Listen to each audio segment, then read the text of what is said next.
I am going to show you how to retrieve data from an empty USB drive, just like this one.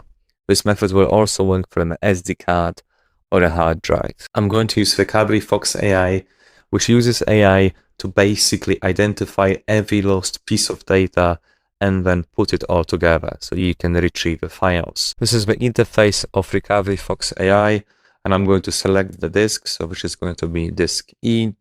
This is going to be really quick because I don't have anything on this memory stick. So it already said that the quick scan is completed, and now it is proceeding with the AI scan, which is going to take much longer.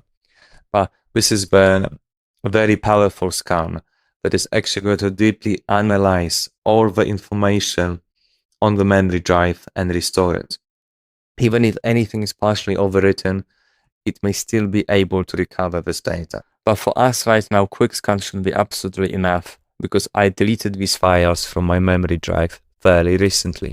So I'm going to pause the AI scan. I'm going to open the quick scan, and look, it is showing me here 4 files. So this is the one I deleted very recently. And then we have actually 3 files here from last year still there, which is pretty impressive. So let's just try to retrieve the file that I deleted yesterday. Recover. And there you go, this is a file that I deleted yesterday from my USB drive. Well, as you can see, my USB drive is still empty, but I do have this file now.